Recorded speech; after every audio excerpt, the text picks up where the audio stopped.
Thanks everyone for coming back to the channel. I have with me here today Crystal May. So Crystal has over a decade of experience. She provides practice management and consultant services for Norwood Solutions and Managed Services Department. She is responsible for auditing and quality assurance, data aggregation and analysis, reporting of audit findings, creation of educational content, and is an auditor coaching as needed, and does provider education as well. Yeah. So Crystal serves as both a subject matter expert and teaching assistant in her roles with the AAPC. As a subject matter expert, she contributes to projects such as exam committees, curriculum, and published material updates, and the creation of various AAPC content. In her role as a TA, she supports the VILT, which is the Virtual Instructor-Led Training Program. So she supports the VILT students through training courses and provides SME support for the instructors. Crystal currently serves as the president for her local chapter and has done other positions in the past, which most of us have. I will do anything but treasurer. That's the one thing. I'm not touching the money. She is currently working on her undergrad degree in HIM and has been accepted into the AAPC's Emerging Leaders Program for 2024, the very first crew, hopefully of many, right? Yeah, hope that's the plan. So, Crystal, with a really extensive background in medical coding and medical auditing, what has sparked your interest in getting into this field, and how did you kind of embark on your career path? So I actually started because a friend of the family was doing medical transcription, and I was a mom of 2 young kids and looking for something that I could do part-time in order to make sure I could take care of them during the daytime, after school, be able to work a little bit here and there. Got into transcription, fell in love with medical language, terminology, the disease process, like the whole of it, right? Right. And that industry slowly started dying out. Yeah. And it became more of an editing type role. Right. And I started looking for other work. Saw the writing on the wall for what it was. And I'm like, you know what? It's time to kind of switch gears a little bit. So I actually went back to school for coding. Okay. And did that in 2016 is when I finished school. Got certified in 2017, and that was all she wrote. Oh, wow. So having been through what happened with medical transcription, does that put some fear in you now with everything going on AI? Because let me tell you, I was told by someone, oh my God, probably a year ago now, that they're like, haha, your job's going to be done in 6 months. And I'm like, haha, we're still using fax machines in healthcare. Right. We are not fast at adopting technology. And I don't doubt that there's going to be some changes, but it's not going to be a complete elimination of our job the way people think it is. It's not the one-to-one translation that a lot of people like to just on the surface level think that we have. Yeah, they tend to think computer replaces coder, and that's not going to be the case. It's going to be computer assists coder. Yeah. So you've achieved significant recognition in your field, multiple excellence awards for being a senior risk adjustment coding and consultant at Norwood. And Norwood is actually a top 100 Inc. 5,000 fastest growing private company, which is like crazy. And I'm hearing more and more about the company as well. Yeah. Can you share what these accomplishments mean to you and how they have influenced your professional journey? They mean everything. I mean, I don't really see myself as being particularly special or excellent in a way that other people seem to. Like I'm showing up, I'm doing my job, and I'm honestly doing what I love. So it doesn't really feel like I'm working hard to accomplish something, because and the accomplishment is great, and it's great to have somebody recognize that, but I truly love what I do. So if I can help somebody in the middle of that, then I'm all for it. That's the best part to me. Okay. So like, what does your role at Norwood kind of entail? Like, what does your days mostly look like? Oh, all the things. I started originally as a senior risk adjustment consultant, coming in, helping with risk projects, getting that up and running. And it's kind of evolved into a role where I'm helping with project management, team leading. I'm responsible for auditing quality, helping with hiring even, kind of across the board, not just risk adjustment, but also valuation and management auditing, pro fee auditing, all the things all at once. I see a lot of posts now that you and others are posting about Norwood and how Norwood's hiring. What kind of positions are they like hiring for? Do they do full-time, part-time? So we do have full-time and part-time. It's employee positions. There's a variety of different roles. We do consulting services, obviously, as well as staffing services. Pretty much anything in the mid-rev cycle space, Norwood's able to handle. Oh, wow.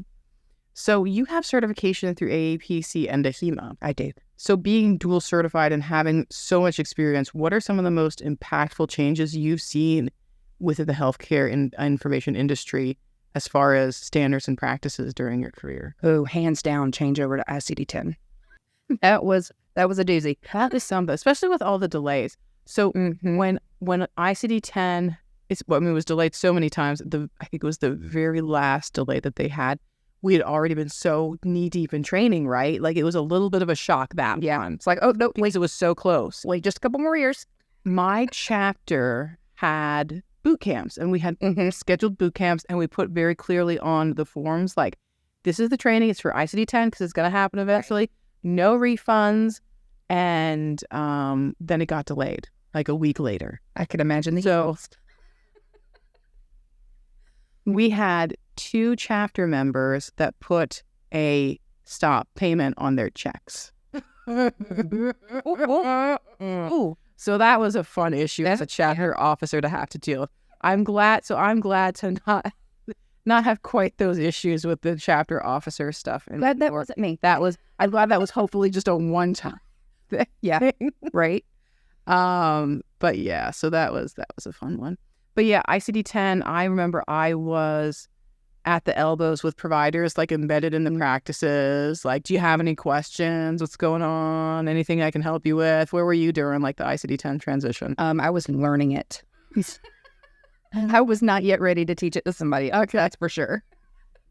Have you thought about ICD-11? Have you thought about like, do I want to kind of get ahead of that? I have actually. I've been doing a little bit of research into it, and I want to find more. I am very curious as to how the whole stem and leaf works.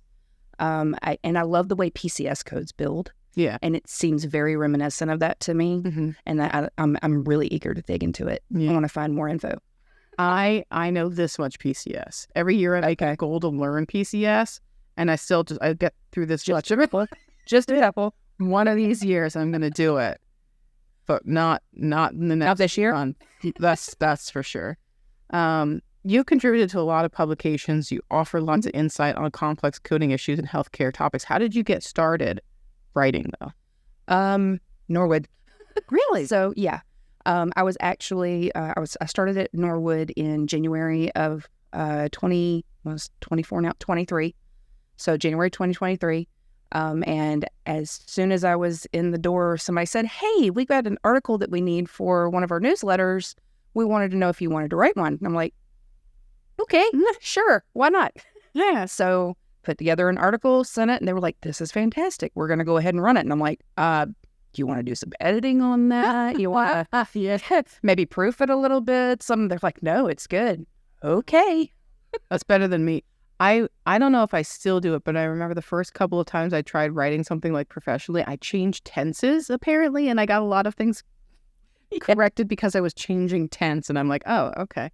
But yeah, so now do you write for like AAPC the magazine, and you write for... I have not yet. Okay. I have not yet. I've written quite a few articles for Norwood for our monthly newsletter that we send out for our consultants. And then I recently actually had one for NAMUS. Yeah. NAMUS reached out and they were like, "Hey, we have kind of a tight turnaround. We need something in the next 5 days. Do you think you could put something together?" And I'm like, Oh, that's awesome. okay, sure. Oh, they're going to love you for that. Yeah, it was awesome. I loved it. I love NAMUS. I've been actually doing some more stuff for them. We have some things planned coming, hopefully by the end of the year. So I'm excited. They're a fantastic organization to work for. Yes, they are. But yeah, I like how they give you lots of different opportunities. Like they're like, "Hey, can you write an article? Hey, how about this? Hey, how about that?" And they kind of like build you up throughout the organization. Yeah, and they're so phenomenal. I really do think NAMUS is the future if you're going into any kind of auditing. Absolutely. Yeah, I agree. they have amazing resources, and they're just such a fantastic organization. I don't know how Shannon does it all. She probably doesn't know how she does it all. I get that comment all the time, and I'm like, honestly, couldn't tell you. Lots of coffee, little sleep. So you mentioned that you have a passion for career development and helping the next generation of coding professionals. Can you elaborate on kind of what you've been involved with with mentoring and educating the new and up-and-coming coders? Sure. So I'm a teaching assistant in the VILT program, and that's a lot of one-on-one connection with students, helping with coding issues, helping explain why we do what we do, right? Helping with study skills, time management, some of those soft skills, that are involved with what we do, as well as just overall just general support, advice, how to, get over those nerves, how to get over that little bit of sometimes you have that road bump where you just feel like you just can't do it. Yeah, that's that cardiology and E&M. So for me, it was cardiology and ophthalmology. So I get it. Yeah. At least ophthalmology is like a tiny section. It is, but then when you can't remember the difference between the OS and the OU, it becomes a much bigger issue. No, but it's fulfilling. I love it. And my whole thing for the longest time, my husband always said, it's like, if you could find a career where you could just get paid for learning, it would be perfect. And it's like researching stuff. Exactly. Yeah. And that's exactly what coding and auditing is. Like, there's not a day that goes by that you don't learn something. So being able to pass that on to somebody else makes it even better. And one of the other things with Norwood is we have core values, one of which is learning is our journey, knowledge is our legacy. Okay. So it's about, we're lifelong learners. We never stop learning. There's always something new, something, that we need to adapt to, pivot for, and then being able to pass that along so that the next generation coming through can benefit from it. It's all the better. Yeah, I love that. Yeah. So you really enjoy doing the virtual instructor, the teaching TA stuff. How many classes do you do in a month? So TAs typically carry somewhere between 4 to 5 classes. Okay. How many people in a class then? It can vary. Sometimes it can be 15, 20. Sometimes it can be 25, 30. It really just depends on the class load. Oh, okay. Wow. Yeah. And are they all at different times? Do you have to... They're at different stages of the program. They can be different types of programs. So we could have a CPC and a CDO, or a CPC and a CRC, or... Gosh, that's a lot. It is a lot. It is. Because it's one thing when it's like a structured program and you're like, we're all learning cardiology and at the same time. It's on my mind.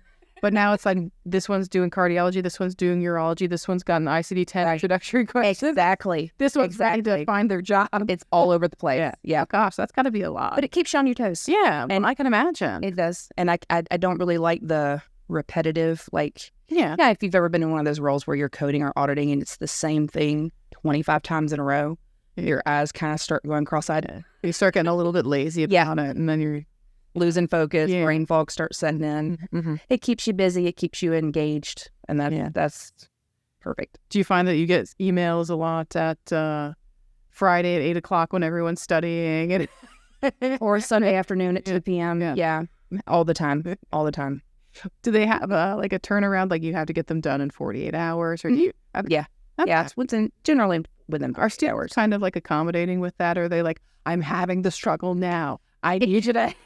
It varies. Okay. Most are very understanding, and since the TA role is typically a secondary role for most of us, we do work full time during the day. We have families, we have other responsibilities, so we have that flexibility and the timing to do it when we are able to. Yeah. The instructors, however, have dedicated class times. Right? But you not have to be on for the dedicated class time. You just kind of do the... You do for the first one, it's the orientation session. But after that, you don't have to attend the classes unless there's a reason the instructor needs to pull you in for something. Okay. Well, that's awesome. Yeah, that might be something for people to look into. Do they hire a lot of teacher assistants now? Like there was a small crew and it's just like built and built and built and built and built. Yeah. And I'm assuming they have them for all the different certifications. So if you're someone who like only has your CRC, you could just only do like CRC. Okay. Yeah. I like that. Your role as the senior risk adjustment consultant involves optimizing mid-revenue cycle efficiency. Can you explain exactly what the mid-revenue cycle is and what you look for in opportunities to improve it? Yeah. So mid-rev cycle is that place where all of the things that we do kind of converges together. You're looking at coding, auditing, documentation improvement, and then revenue and all of that is part of it all congealing into one to make sure we're reporting the best patient's history, make sure we've got the best care for the patient, make sure all of the things that are there are actually necessary and compliant, and then being able to evaluate those processes and make sure that if necessary, they are adjusted in order to be compliant or whatever we need to do to actually make it more efficient and make sure that we are being as accurate as we can. Okay. So everything except for like scheduling and then like follow-up of the claim, or? Well, I wouldn't say the follow-up's necessarily outside of it, because denials and appeals, that could be part of it as well, because it's still in the middle of that revenue cycle. You haven't actually gotten paid yet. So, okay. You're involved in a range of professional activities, from serving on the CRC exam committee to being an improved instructor. How do you balance all of those commitments with work?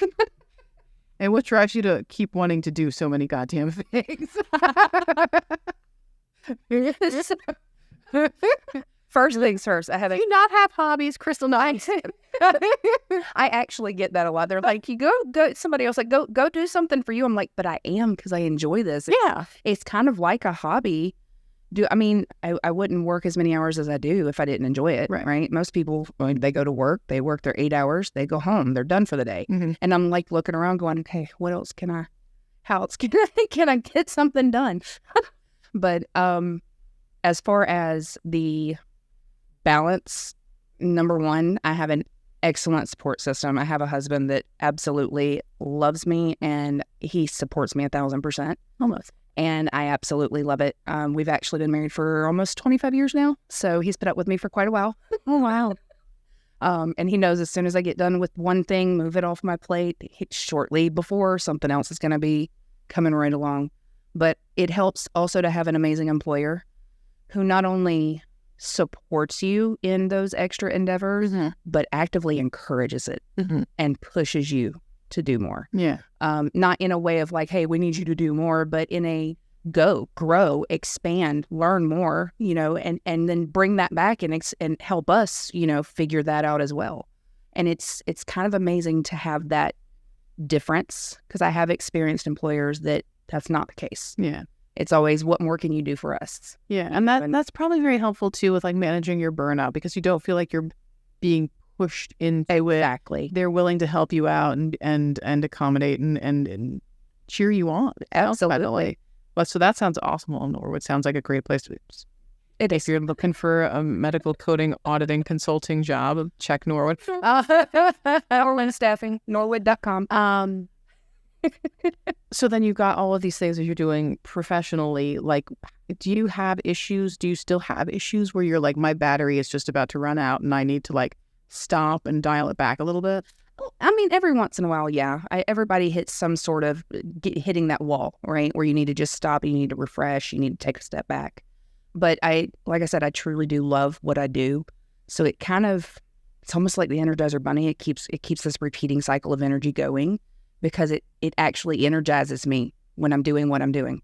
See, that's crazy. I love that. Like, I love what I do, but also sometimes I just need to not think about things. Like, I've started taking certain different dance classes because it's so fascinating to me to, instead of thinking about Medicare policies and code updates, right? I'm like thinking about where am I putting my leg and my arm and where am I moving next? And it's like, it's a whole different part of my brain that I have to work that I'm so not used to.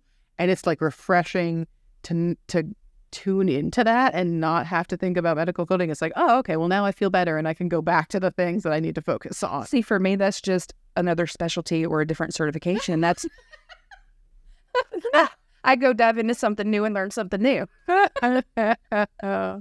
Oh, that's plus nobody wants to have me dancing. I'm clumsy as I'll get out. Well, and I'm sure that that no one has any shortage of projects that they're willing to hand off.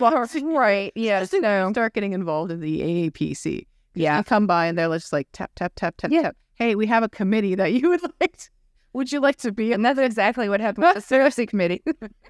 Yeah. Well, that's awesome, and I love that. I was talking with some of the others about how I have certain people that'll comment on my channel and they'll kind of want like the exam questions. And I've seen a couple of people now and then they'll be like, oh yeah, I have, here's the questions that I remember from the exam. I wrote them down. I'm going to sell it here type stuff. Oh. And it's like, I don't know what, first off, no, So how would that even be beneficial? Because the databases that they have now of all of the questions changes. there's like a 1 in 1,000 chance that you're going to even get those. Why are you wasting your time trying to even memorize the concepts? That's what you need to. And here's the thing: even if you could technically somehow figure out what's exactly going to be on that quiz or on that exam, you're doing yourself a disservice.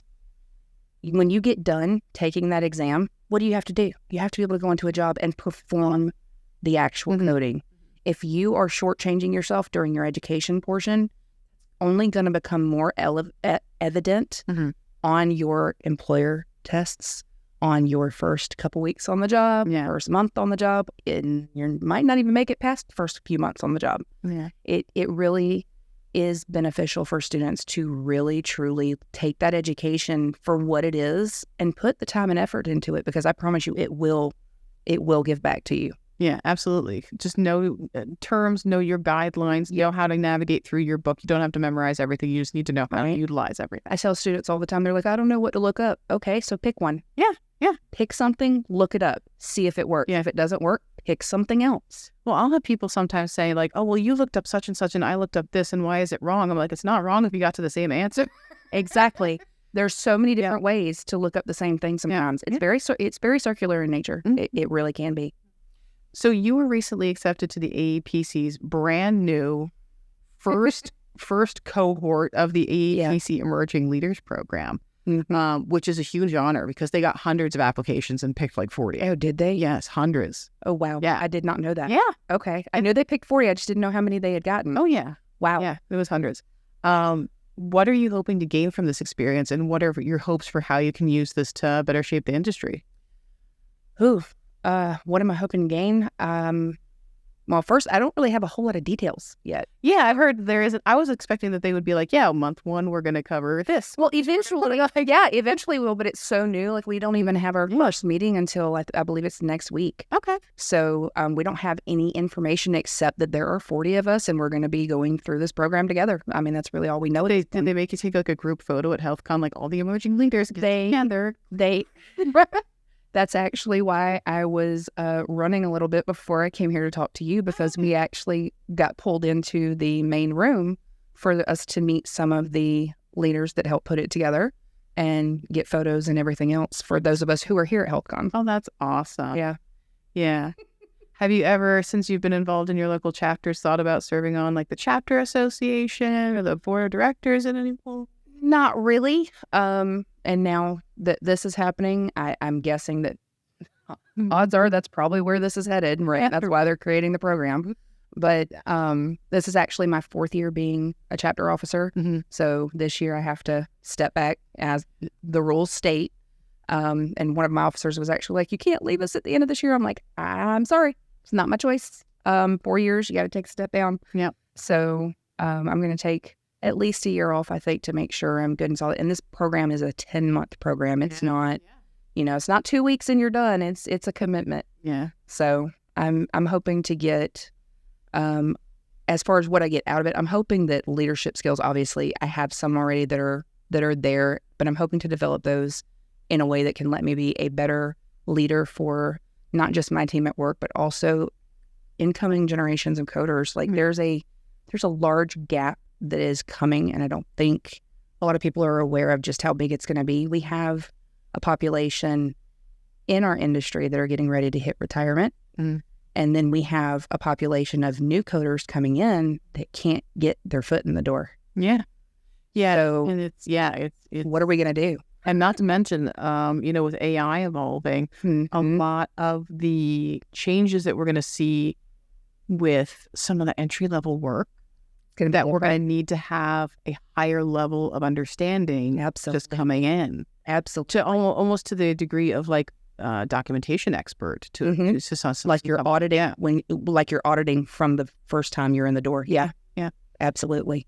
So thank you so much, Crystal. This was awesome. We had a great conversation. Where can my viewers connect with you if they want to find out more about you? I am on LinkedIn. My username, I believe, is Crystal May Code. I think that's what it is. If not, search Crystal May on LinkedIn and you'll find me. All right. Well, thank you so much for hanging out with us today. Thanks for inviting me. I had a blast. It was fun. Great.